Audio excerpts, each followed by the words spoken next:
Pemirsa Infinity Bali Channel, kembali lagi dengan saya Tasya. Kali ini, saya akan mengajak kalian berwisata di sebuah desa, yaitu Desa Wisata Kesiman Kertalangu. Nah, buat pemirsa di rumah yang belum tahu, di Denpasar juga ada loh desa wisata. Jadi kalian tonton terus ya perjalanan kali ini.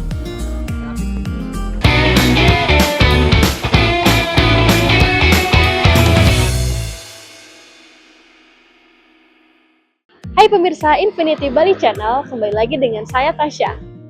Kali ini saya akan mengajak kalian ke desa wisata. Tepatnya ini sekarang saya sudah berada di Desa Wisata Kesiman Kertalangu. Kira-kira ada apa sih?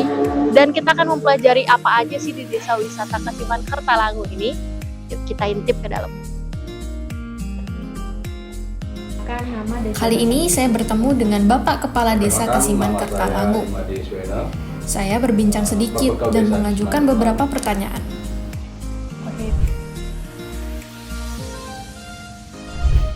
Perkenalkan, nama saya Imade Swena, perbekal Desa Kesiman Kertalangu. Desa Wisata Kertalangu, ya lebih jelasnya atau lebih lengkapnya Desa Wisata Kesiman Kertalangu ya. Nah itu sejak tahun 2015 sesuai dengan SK Bapak Wali Kota. Jadi Desa Kesiman Kertalangu adalah salah satu desa wisata yang ada di Kota Denpasar. Itu yang mungkin kalau kami jelaskan, desa wisata yang kami miliki meliputi ya terutama di kawasan Desa Budaya Kertalangu, itu mencakup ada yang namanya Desa Budaya Kertalangu, itu adalah kawasan hijau berupa pertanian yang masih aktif, yang saat ini masih dilakukan aktivitas pertanian oleh para petani kami, dan juga di situ ada kegiatan-kegiatan yang bisa dilakukan berupa olahraga, berupa jogging track, dan juga ada beberapa dari teman-teman pihak ketiga yang melakukan usaha di sana.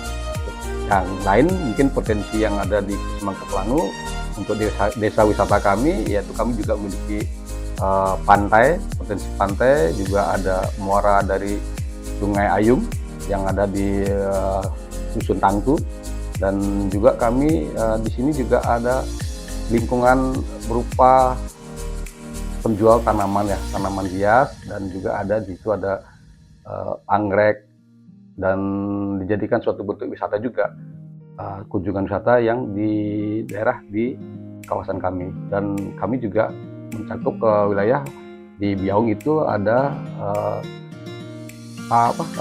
museum mobil tua, mobil antik ya.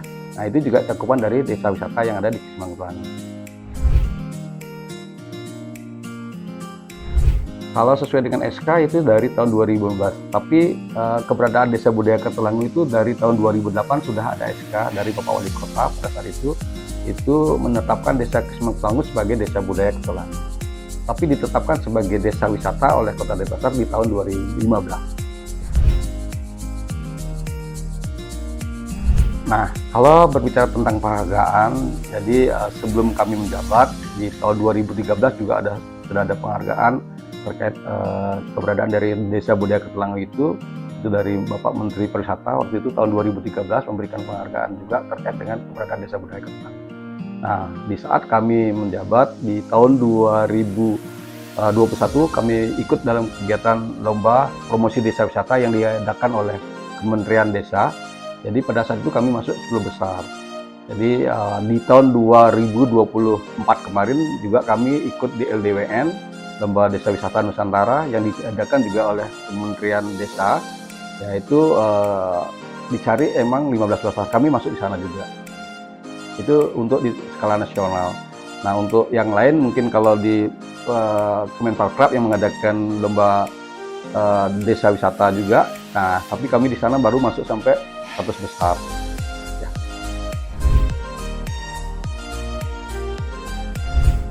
Kalau pengunjung yang datang ke desa wisata kami di Kesiman Kertalangu, karena kami lebih menonjolkan di situ adalah wisata budaya berupa budaya pertanian. Jadi yang mereka bisa pelajari di sini adalah sebagian besar bagaimana terkait dengan subak. Jadi di situ kami memang lebih mengutamakan atau lebih mempromosikan terkait dengan edukasi subaknya. Jadi itu yang bisa dipelajari untuk budaya. Namun kalau ada dari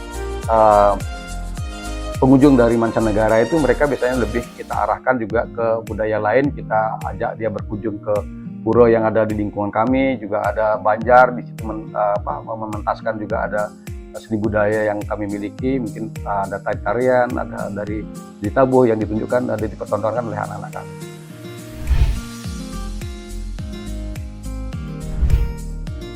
Kalau aktivitas yang pengunjung bisa dapatkan, ya kalau yang lebih dominan karena yang berkunjung di sini adalah anak-anak sekolah, ya terutama anak-anak usia PAUD sampai dengan SMP. Jadi mereka yang PAUD itu biasanya kami berikan kesempatan mereka berinteraksi dengan alam, dengan melakukan kegiatan belajar menanam padi, begitu juga belajar diajak membajak sawah secara tradisional. Itu aktivitas yang mereka bisa lakukan. Nah, juga ada kegiatan-kegiatan seni budaya yang dilakukan terkait dengan budaya tradisional Bali, yaitu membuat upakara atau Banten. Jadi membuat canang, ada yang membuat plakat seperti itu. Ya juga yang paling menarik, ya mungkin ada tempat untuk sepertinya kalau kita bisa bicarakan, bisa sampaikan, itu adalah cookie class ya, belajar membuat makanan tradisional berupa laklak. Jadi anak-anak sangat senang sekali untuk mencoba untuk membuatnya itu. Itu yang atraksi yang bisa dilihat dan bisa dilakukan oleh para pengunjung. Nah, target pengunjung kami sebenarnya kalau paling dominan ya kami lakukan adalah untuk dipromosikan di sini adalah memang anak-anak sekolah. Jadi itu target utama. Tapi tidak menutup kemungkinan karena ini sudah mulai berada perkembangan dan memang kita juga tetap harus mengarah ke mancanegara juga, dan ada beberapa juga pengunjung-pengunjung mancanegara yang sudah hadir di desa wisata kami. Tapi yang lebih dominan adalah anak-anak sekolah ya yang hadir di situ.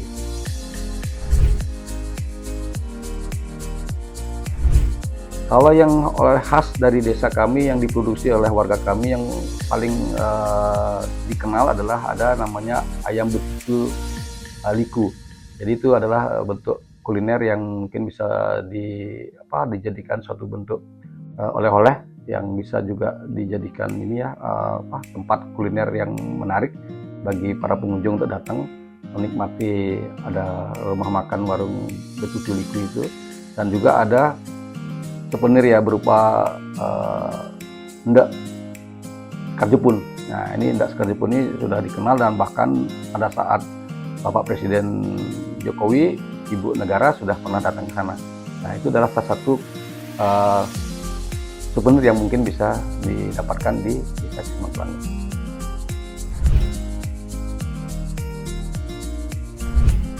Kalau keunikan atau mungkin keunggulan ya yang menjadi keunggulan di desa kami, karena kami berada di Kota Denpasar. Ya, kalau dilihat mungkin di Kota Denpasar ini pertanian itu sudah mulai berkurang ya, sangat kecil keberadaannya.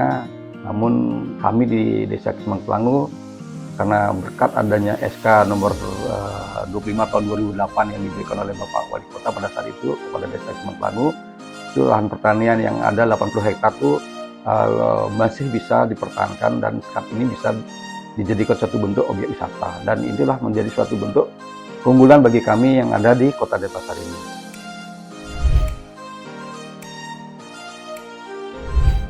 Tentunya harapan kami selaku pemerintah Desa Kesimang Pelangu sangat-sangat menginginkan berkembang lebih pesatnya desa wisata kami. Tentunya tidak lepas dari dukungan daripada semua pihak, termasuk dari pemerintah kota, provinsi maupun nasional, yang mungkin kedepannya bagaimana caranya kita membangun desa wisata ini dari desa untuk Indonesia. Itu yang saya katakan. Nah pemirsa, setelah berbincang sedikit dengan Bapak Perbekal Desa Kesiman Kertalangu, sekarang saya akan langsung mengajak kalian menelusuri wisata apa saja yang ada di Desa Kesiman Kertalangu. Dimulai dari Bali International Golf. Ya, kalian nggak salah kok, tempat yang sangat populer bagi pecinta golf ini berada di Kertalangu Cultural Park di Jalan Bypass Ngurah Rai nomor 88, kawasan Desa Wisata Kesiman Kertalangu. Perkembangan golf di dunia, bahkan di Indonesia, sudah semakin marak. Olahraga ini dulunya didominasi oleh market yang konservatif dan eksklusif. Bali International Golf atau BIG sendiri telah berdiri sejak 2023 dan menyasar pada pasar Gen Z serta milenial. BIG memiliki lapangan dengan panjang sekitar 182,9 meter dan lebar 70 meter persegi. Dilengkapi dengan 40 driving bays yang terintegrasi dengan teknologi terkini. Pengunjung dapat bermain layaknya seperti di lapangan golf dan bisa memilih beberapa lapangan golf dunia internasional dengan fitur virtual golf. Fasilitas yang ada juga sangat lengkap. Bagi yang menginginkan privacy, terdapat intimate driving range, dan untuk grup yang lebih kecil atau couple, terdapat 2 VIP driving bay suite. Nah, setelah mengintip sekilas Bali International Golf, setelah ini saya akan mengajak kalian semua untuk jalan sedikit ke salah satu destinasi wisata Subak. Penasaran seperti apa destinasi wisata ini? Stay tune di Infinity Bali Channel.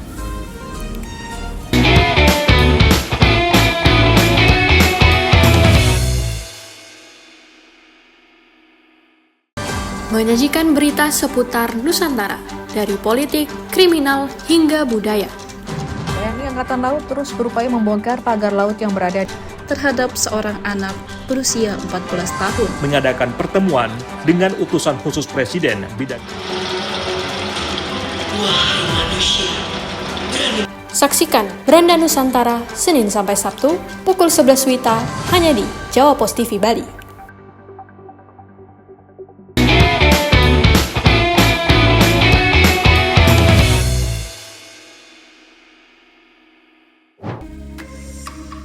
Wisata Edukasi Subak Teba Majalangu merupakan salah satu destinasi wisata milik Desa Kesiman Kertalangu, Denpasar. Secara historis, Majalangu merupakan sebuah kerajaan yang dulu pernah ada di wilayah Desa Kesiman Kertalangu, dan secara holistik, Teba sendiri merupakan singkatan dari tempat belajar alam. Maka dari itu, sarana dan prasarana yang ada dibuat sangat ramah dengan lingkungan. Sejarah wisata edukasi Subak Majalangu itu bermula dari adanya Desa Budaya Kertalangu yang ada di kawasan Subak kadangkala, yang pada tahun 2008 melalui SK nomor 25 yang diberikan oleh Pak Wali Kota Pak Gubernur Purworejo tentang diberikannya ataupun dibukanya kawasan Desa Budaya Kertalangu di kawasan pertumbakan kadangkala. Itu yang dasar pertama. Nah, seiring berkembangnya kawasan Desa Budaya Kertalangu di tahun 2015 dengan melalui SK 188 di tahun 2015, desa kami ditetapkan sebagai salah satu desa wisata yang ada di Kota Depok. Nah, beranjak dari itu, dengan adanya Desa Budaya, dengan masih aktifnya kawasan pertanian yang ada di Desa Kertalangu, khususnya di kawasan Subak Kadangkala, Kepala Desa kami yang bernama Imadeswan OST memiliki suatu inovasi program kerja dalam bentuk pembangunan infrastruktur dalam pemberdayaan masyarakat, membangun kawasan wisata di dalam kawasan Subak itu sendiri. Wisata edukasi Subak ini nampaknya menarik banyak pengunjung dari kalangan umur, meski mayoritas merupakan anak-anak sekolah dari PAUD, TK sampai SD yang ingin belajar mengenai kegiatan pertanian. Sedangkan untuk kalangan muda dan orang dewasa, mereka akan menggunakan wisata Subak sebagai tempat kemah hingga konser musik. Maka dari itu, wisata edukasi Subak ini buka setiap hari selama 24 jam. Nah pemirsa, sekarang saya sudah berada di salah satu spot desa wisata Kesiman Kertalangu, tepatnya di Museum Subak Teba Majalangu. Nah, di sini kita bisa ngelihat nih di Museum Subaknya ada beberapa alat yang digunakan untuk membuat subak atau untuk pertanian. Jadi di sini dibagi berbagai kelompok ya, ada kelompok pertama, kelompok kedua, kelompok ketiga, kelompok keempat, sampai kelompok kelima. Penasaran nggak? Yuk kita keliling di Museum Subak ini. Ini dia pemirsa, beberapa koleksi yang ada di Museum Subak. Terdapat beberapa alat pertanian tempo dulu yang dibagi menjadi beberapa kategori sesuai dengan fungsinya. Beberapa alat-alat ini masih dipakai hingga saat ini loh. Nah pemirsa, sekarang saya akan mengajak kalian untuk menelusuri kembali ke kawasan Kertalangu Cultural Park. Selamat datang di Detukat. Lahan pertanian yang ditanami padi luas membentang di sekitar area destinasi wisata ini. Terdapat sejumlah spot rekreasi yang bisa pemirsa di rumah datangi dengan tarif yang sangat terjangkau. Detukat memiliki 2 area kolam renang, baik untuk anak-anak maupun untuk orang dewasa. Terdapat juga jogging track yang kerap dipakai pengunjung untuk berolahraga sambil menikmati view sunrise maupun sunset. Tak jauh di sebelah kolam renang, terdapat 3 kolam pancing yang masing-masing berisikan beberapa ikan yang berbeda. Ada bawal, patin, dan lele. Oh ya pemirsa, tenang aja, kalau kalian lupa atau tidak memiliki alat pancing, kalian bisa sewa alat pancing di sini loh. Ada umpannya juga. Ikan-ikan yang berhasil diperoleh nantinya bisa pemirsa di rumah bawa pulang ataupun langsung dimasak dan diolah di sini. Tarifnya per kilogram. Dan disediakan gazebo kecil sebagai tempat menyantap ikan yang sudah berhasil ditangkap. Kalau Detukat ini setahu saya dari 2016 kalau sudah jalan 8 tahun.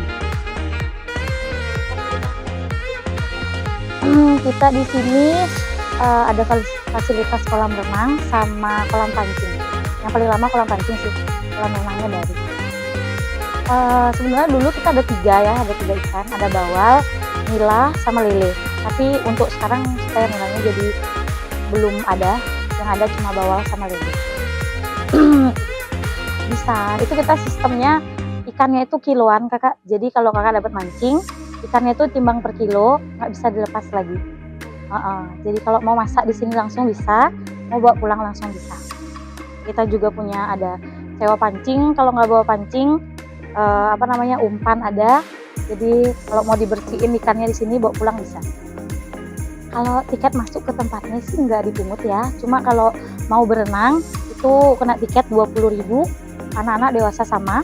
Kalau untuk mancing nggak bawa alat bisa sewa di sini. Harga alatnya 13.000 itu sudah sama umpan. 15.000 sih tahun ini udah sama umpan.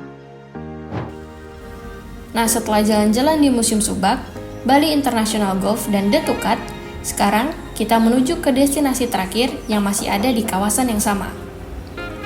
Penasaran kan yang terakhir ini destinasi apa? Saya akan mengajak kalian ke suasana tempo dulu. Stay tune di Infinity Bali Channel.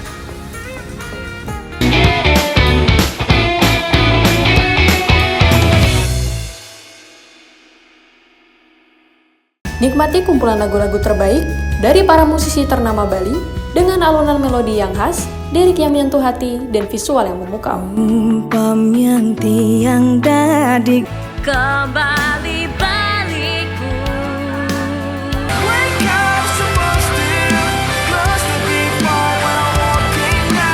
Saksikan update Gita-Gita Senin sampai Jumat pukul 11:30 WITA hanya di Jawa Pos TV Bali.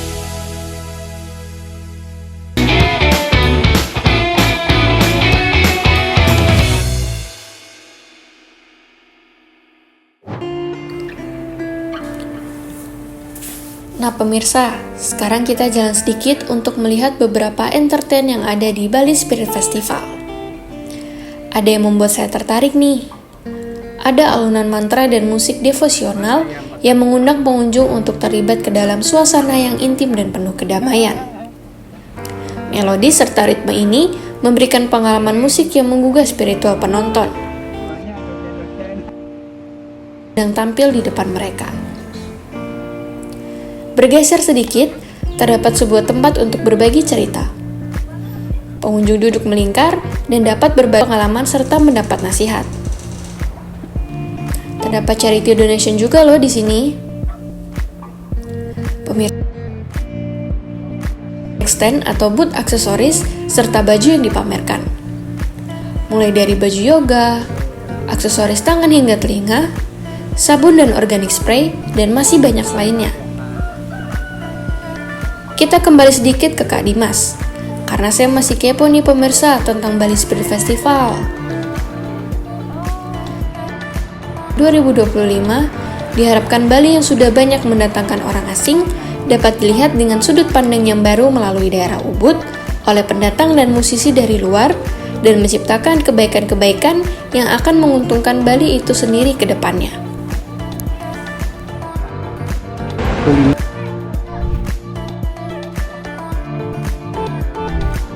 Ya, Swastiastu. Saya biasanya dipanggil Kak Ekor.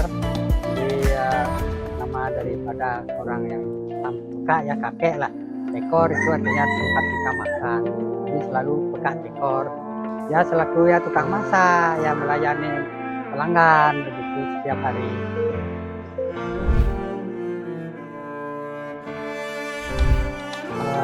Kalau sejarahnya, kebetulan ini tanah milik dari almarhum dan pewaris itu Pak Tutut Siandana, yang mana ibu beliau itu asalnya memang dari Telangu. Jadi istilahnya Kak Ngubu lah di sini. Jadi terinspirasi karena beliau yang mampu untuk mempunyai lahan ini. Dulu beliau di pasar jualan di sana sehingga bisa membeli lahan seperti ini. Nah, jadi udah Kak di sini kebetulan tidak ada kubu. Wah, kita dikasih tempat untuk menghormati beliau yang dulu di pasar. Kakek bikin pasar, seolah-olah pasar. Jadi supaya beliau di alam sananya senang. Nah, kalau beliau alam sana senang, kita juga disenengin, begitu maksudnya. Itu awal cerita. Kurang lebih 10 tahunan lah pegang nasi.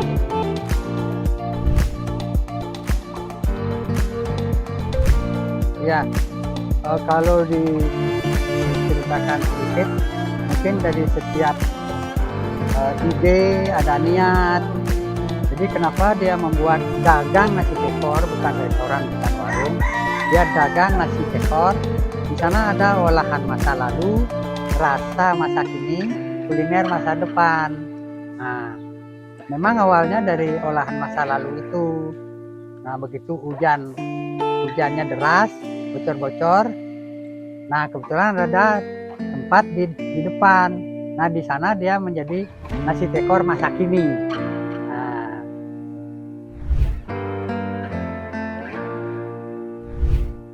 Kalau sebenarnya menu itu banyak, jadi dari orang bilang asli Bali, olahan asli Bali, Indonesia, ada juga sedikit bergaya Western, ada Chinese sedikit, jadi apa yang diminati oleh wisatawan. Nah, tetapi yang di masa lalu dia berkembang olahan masa lalu ya nasi Bali itu ada ayam, cumi, dan kambing. Nah, khusus itu saja.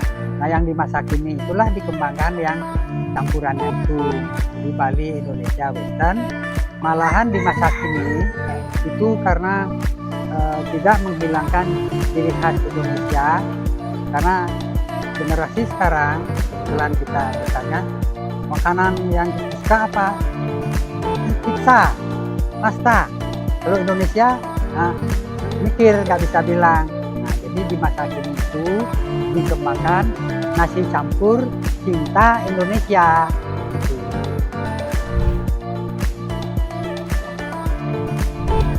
Ya, dari belajar dari pasar itu semua kalangan ya, terutama orang Tionghoa, Chinese banyak, Singapura, Australia, dari kemarin ada yang dari California, itu terutama ya orang Indonesia, Jawa masuk semua, masuk Bali itu banyak.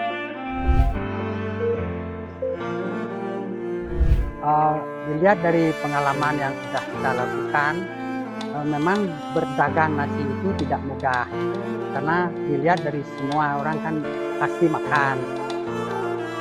Berawal dari konsep wadahnya itu memakai tekor, yang itu artinya kita lahir dari itu segitiga, dari milik ibu. Caranya makan juga harus dipegang, tangan kiri di bawah, tangan kanan di atas, menggunakan purusa perdana. Jadi selalu ada cerita. Barangkali ini ada salah satu kelebihannya di samping rasa. Nah, kemudian dari situ kita juga cara melayani itu juga beda. Mungkin di sini dia bisa dipertahankan. Karena kalau orang ke sini dia tidak sekedar hanya mencari makanan, tapi mencari mana kakek, mana nenek, begitu. Jadi berkembang menjadi akrab, jadi malah jadi saudara. Mungkin begitu.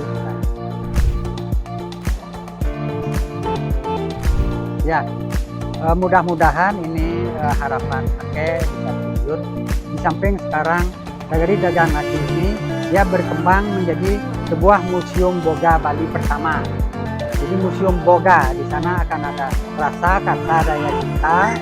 Mari kita berbagi supaya berbuat sesuatu yang kaitannya dengan tradisi kita dikonsepkan dulu. Jadi yang masih banyak sebenarnya kita gali bersama supaya dari sana akan timbul yang lebih baik. Itu harapan pakai untuk ke depan.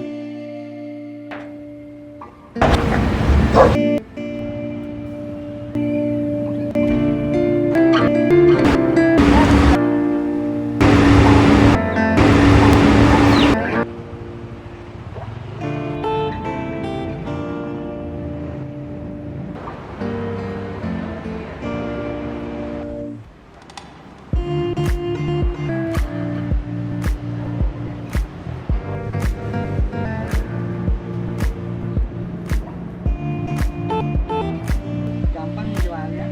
Oh iya Kak,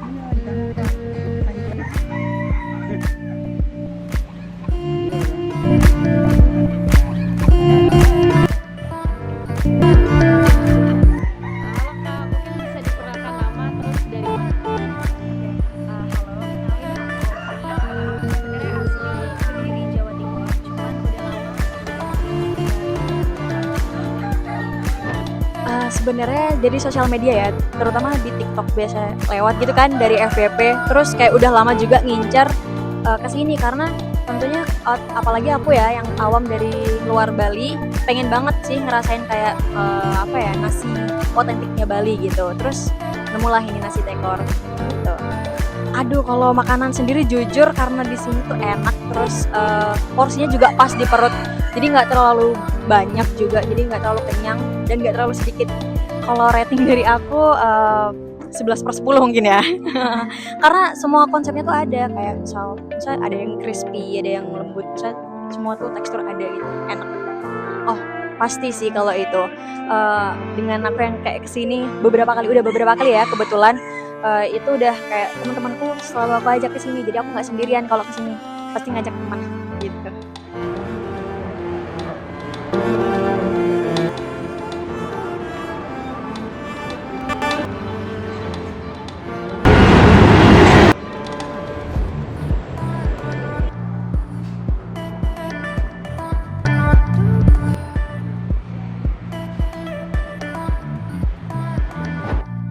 Nah, pemirsa di rumah, di depan saya sudah disediakan 2 nasi campur. Yang pertama, ini nasi tekor. Ini yang nasi campur ayam. Jadi di sini menunya ada yang ayam, ada yang kambing, ada yang ikan bakar Indosiar sih kata Peka ya.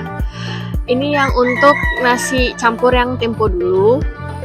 Terus yang ini nasi Nusantara. Ini yang nasi tekor yang tempo sekarang, jadi di masa kini yang modernnya.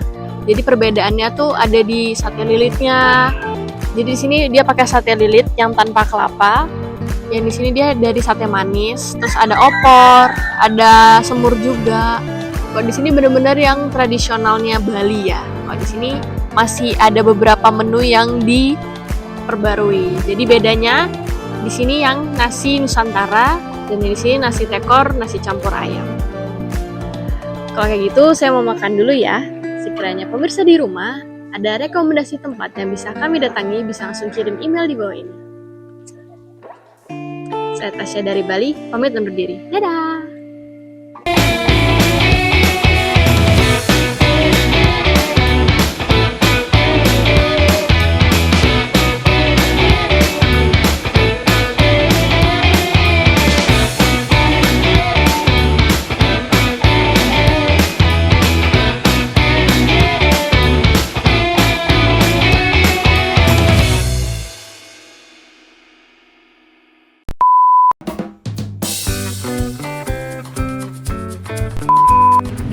Kesiman Kertalangu.